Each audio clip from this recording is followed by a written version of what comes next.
Hi, hopefully you had a good weekend. Today's Monday. We're going to learn a little bit new material today. We're going to go over the Unit 5 warm-up that is due on today by noon. I'm going to put this on the video. We're going to look at different kinds of covalent bonds. And there's not going to be any homework that goes with this, but I'm going to put together a quiz. I'll probably post it on Monday. It's going to be pretty basic for you to submit by Wednesday by noon. Okay? So, first of all, the warm up. Oops.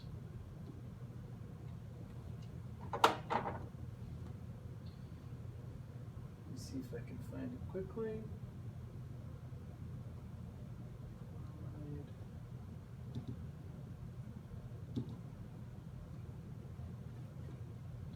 And see if we can get this any bigger.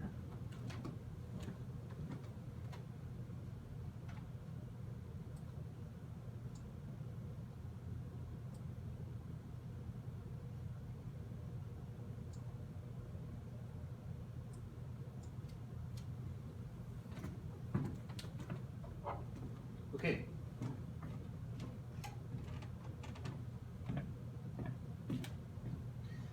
Maybe more than one correct answer, and some letters may not be used. Okay, so if you got these all right, you got a pretty good understanding of this. Okay. So the atomic radius, and I'll pull up the periodic table so we can refer to that again and again. Atomic radius is essentially how big the atom is. Okay? So as we go across a period, we end up having more protons, but we don't add any more energy levels.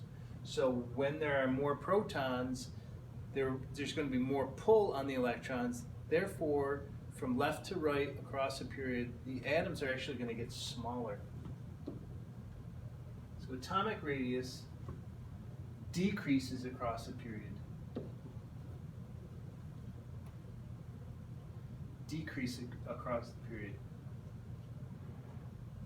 And technically, we could say that it increases with greater distance from the nucleus. But if you didn't have that one, don't worry about it. Okay, electronegativity. Reminder, electronegativity is the amount, is the attraction of an atom that an atom has for another electron. So what would make something really highly electronegative?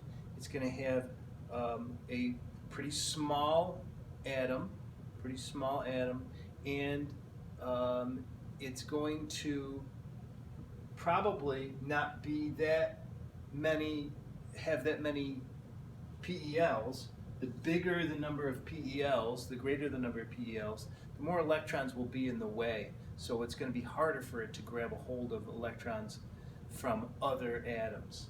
So using that, the top right is really going to be the highest electronegative atom, and that's fluorine. Fluorine has the greatest attraction for other elements, and therefore it's really, of the nonmetals, it's the most reactive. So electronegativity increases across a period. And why? Because the atoms are essentially getting smaller as you go to the right. How about down a group? Oh, we didn't do that for the atomic radius, sorry. Atomic radius, going down a group, as I go down the group, I'm adding more and more PELs. So what's happening to the size of the atom? It's getting bigger and bigger. So atomic radius increases down a group. Electronegativity, as we go down a group, it becomes bigger and bigger, and therefore there's more and more, again with this, there are more and more electrons in the way from the attraction of the protons. So, as you go down a group and atoms get bigger and bigger, the attraction that the protons have for other electrons goes down, decreases. So electronegativity is going to decrease down a group, and we already said it's going to increase across the period. Okay? Ionization energy. Reminder of what ionization energy is. Ionization energy is the amount of energy it takes to pull the most loosely held valence electron. So if this would be number 4, so this could be potassium, for example.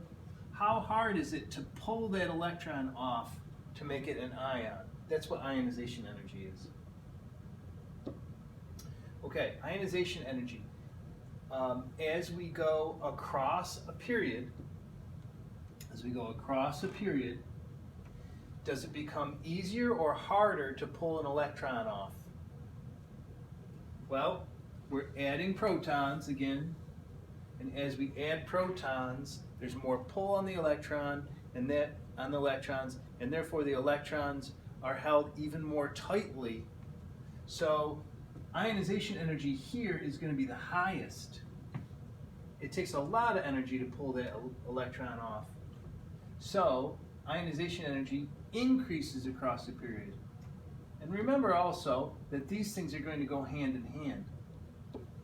So as we go down a group, same thing happens. It's easier for you to pull an electron off of barium, for example, compared to beryllium, because there are so many more energy levels and there's less attraction of the protons to the outside electrons. So it's easy to pull this one off. It would be more difficult to pull that one because that electron is that much closer to the nucleus.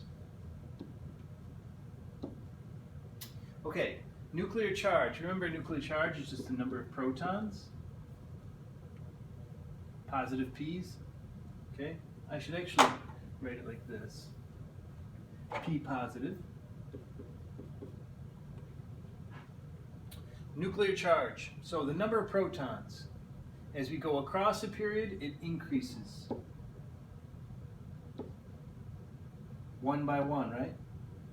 Lithium, then beryllium. Beryllium has one more proton than lithium.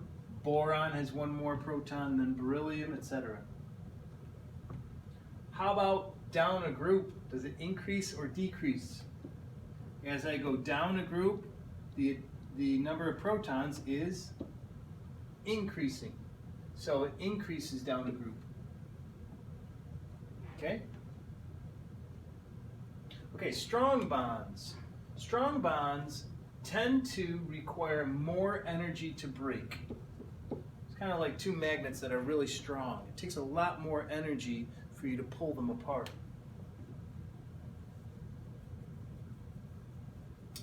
And electron shielding. Electron shielding. Reminder, electron shielding is when you have more and more principal energy levels, these PELs, okay? As you get more and more of them, again, there's more electrons in the way. And if there are electrons right next to each other, they repel each other. So this is actually trying to get pushed out by the other electrons in the way. It also blocks these protons from grabbing a hold of these electrons. All right, so electron shielding, as you go across, are we adding any more principal energy levels? No. We start at 2 and we stay at 2 all the way across.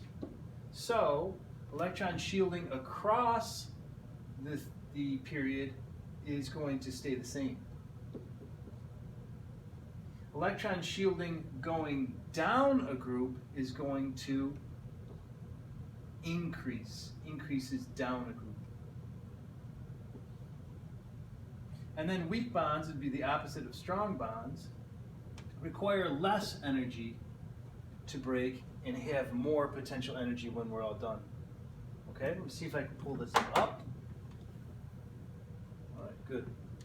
Erase this.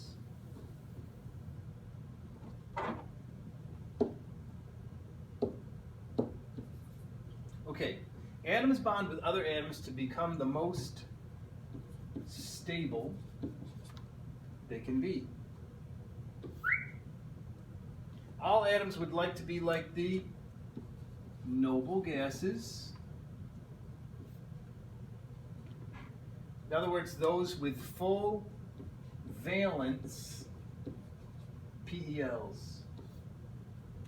Since it requires energy to break a bond, we say that breaking one is actually endothermic. It requires energy.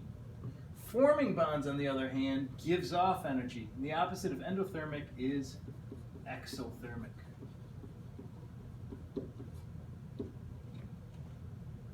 Exothermic. The closer an electron is to its nucleus, the what it is to remove that electron. What do you think? I showed you this with the magnets before. The closer they are, the more the attraction. Yes? If I just let this go, it would fall. If I let it go here, it's going to get pulled in. Okay? So, closer an electron is, the harder it is to remove the electron. This removal of the most loosely held is known as ionization energy.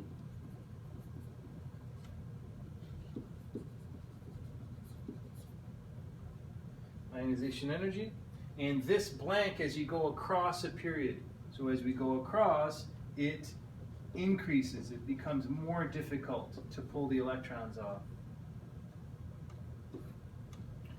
But it does what when you go down? It's going to decrease. Atoms are getting bigger and bigger. Electrons are further and further away. It's easy to pull them off. And predicting the type of bond that is made between atoms is based on the difference between the atoms' electronegativity.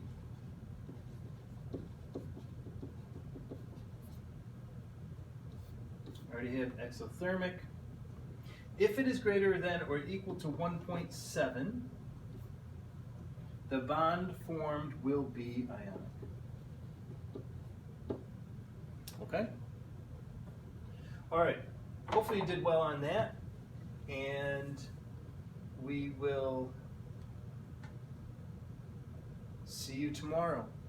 Tomorrow will be Tuesday. I'll set this up for you on the Google Classroom. Stay sane.